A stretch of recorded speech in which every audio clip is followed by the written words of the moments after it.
E aí, galera do canal Estudante, hoje a gente vai falar sobre um tema bem importante que tem uma vasta aplicação tanto no ensino básico quanto no ensino superior, que é sobre grandezas escalares e grandezas vetoriais, tá certo? Claro que antes da gente falar sobre grandezas escalares e grandezas vetoriais, a gente tem que definir o que é uma grandeza, beleza? Então a gente justamente começa definindo o que é uma grandeza. Grandeza é tudo aquilo que a gente consegue medir, tá certo?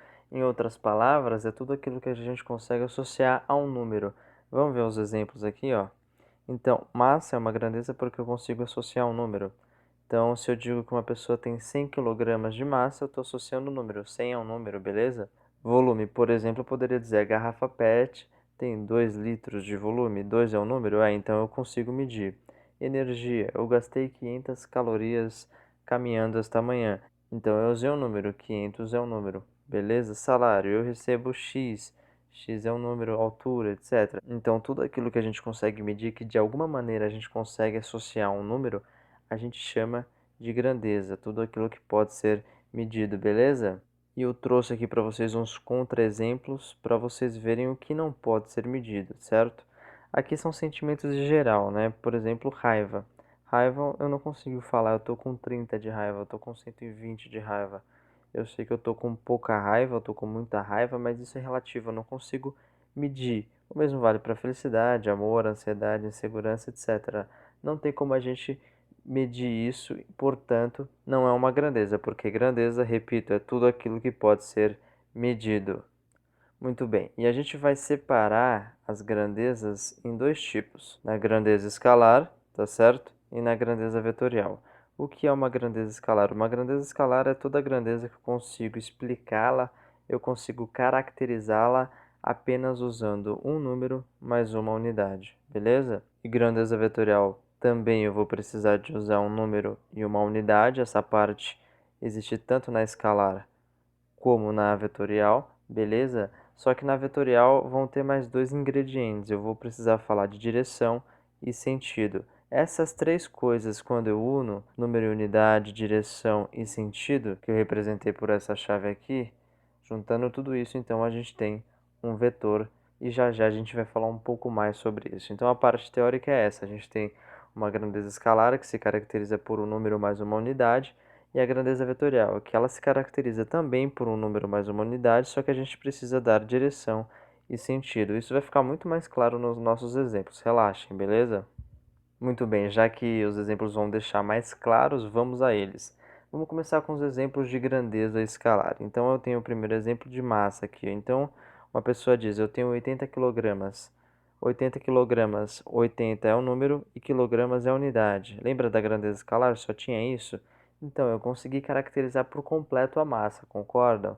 Uma pessoa não diz, eu tenho 80 quilogramas na direção norte-sul no sentido sul. Isso não faz sentido. O que faz sentido é falar apenas de número e unidade. Se só faz sentido falar de número e unidade, é uma grandeza escalar.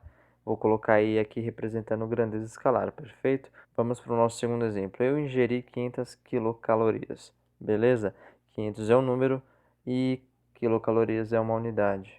Se eu consigo caracterizar energia apenas usando essas duas coisas, significa que essa é uma grandeza escalar. E de fato é uma grandeza escalar, porque eu digo apenas isso, eu não preciso dar de novo direção e sentido. Eu volto a dizer, eu não digo 500, eu ingeri 500 calorias no sentido norte-sul, no sentido leste-oeste, no sentido Rio de Janeiro-São Paulo.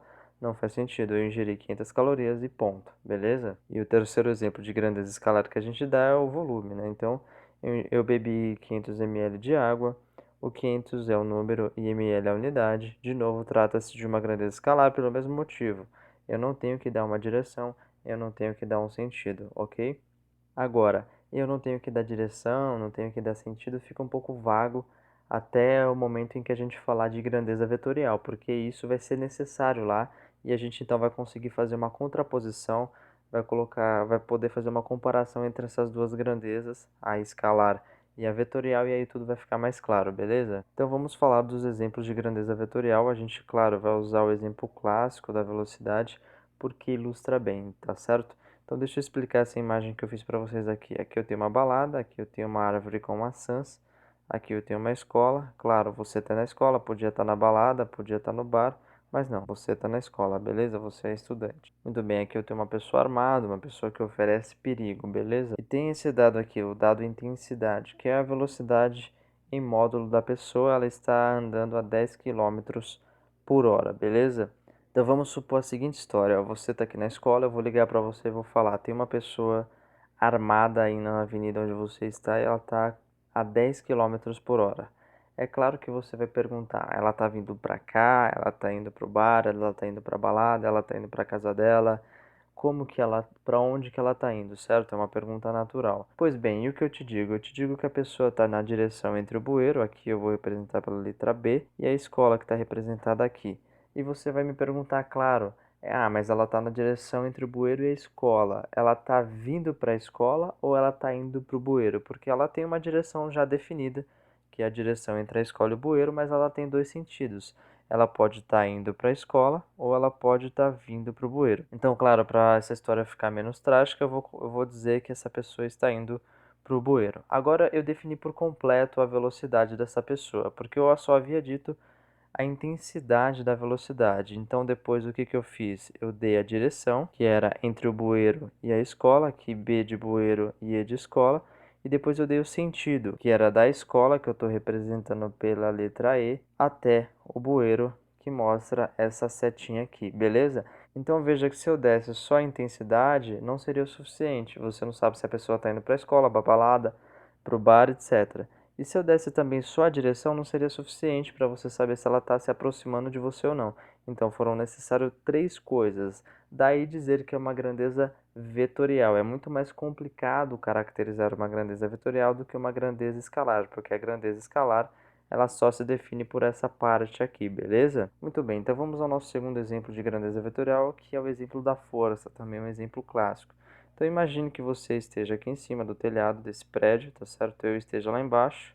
E aí eu te ligo e peço para você aplicar uma força nesse objeto vermelho aqui. Suponha então que eu peça para você aplicar uma força de 20 newtons nesse objeto. Então você vai me perguntar, claro, você quer 20 newtons que eu aplique para o objeto ir para frente, para o lado, para trás? Você quer que eu afunde o objeto mais na laje? Você quer que eu erga com 20 newtons? Então são perguntas razoáveis. Eu só te disse a intensidade com que eu quero que você empurre, mas eu não dei a direção em nenhum sentido, beleza? Então veja que faz falta esses dados para que você consiga realizar a tarefa que eu te pedi. Então suponha que eu te dê a direção seja entre a antena 1 e a antena 2, que eu chamei de A1 e A2 respectivamente. Então eu já te dei a intensidade, já te dei a direção, falta dar o sentido, porque você pode ir no sentido da antena 2 e você pode ir no sentido da antena 1. Então vamos supor que eu escolha a antena 1, agora a gente tem também o sentido definido. Veja que para você ter certeza absoluta de onde você deveria aplicar a força, para onde você deveria mover o objeto, eu tive que te dar três coisas. A primeira coisa é a intensidade, que a gente também vai chamar de módulo daqui a pouco. A segunda coisa é a direção. E a terceira coisa é sentido. Veja de novo que trata-se, portanto, de uma grandeza vetorial. Galera, então a gente vem falando de grandeza vetorial e vocês, claro, perceberam que em todos os casos eu usei um vetor. Por quê? O que é um vetor? Vetor é uma flecha, né? Em todos os casos eu usei uma flecha. Se a gente subir aqui, ó, quando eu representei a pessoa armada, eu usei uma flecha aqui, tá vendo a flecha aqui? Beleza. E quando eu representei o objeto, eu também usei essa flecha aqui. Então o que a gente conclui é que para representar uma grandeza vetorial é preciso usar esse cara aqui, um vetor, que é uma flecha. Então, um vetor nos dá três informações, como eu já disse. A primeira coisa, em geral, é o módulo, a intensidade, que a gente também vai chamar de norma, tá certo? Mas o mais usual é módulo. E intensidade também, que é o tamanho da flecha. No nosso caso, da pessoa armada era 10 quilômetros por hora, no nosso exemplo, beleza? A segunda coisa que a gente olha é a direção. O cabo da flecha, né, essa parte aqui eu vou chamar de cabo, nos dá a direção. E no exemplo da pessoa armada, a direção era entre a escola e o bueiro, lembram disso? E o sentido é dado pela ponta da flecha, tá certo? No nosso exemplo também o sentido era no sentido do bueiro, então a pessoa saía da escola e ia no sentido do bueiro. Agora, claro que chamar de flecha é um pouco informal, você pode ser chique e chamar de segmento de reta orientado, beleza? É só um nominho, porque um segmento é uma parte, tá certo? É uma parte da reta e é uma parte da reta que está orientada. E uma questão aqui também de nomenclatura, de a gente se adequar à notação, que quando a gente fala, por exemplo, aqui, ó, segmento de reta orientado AB, o A, a gente sempre começa do A e chega no B. Como assim começa do A e chega no B? Aqui, ó, o exemplo, ó, começa no A e chega no B, ou seja, o A está sempre na origem da flechinha e a segunda letra, que no caso é o B, está sempre na ponta da flechinha.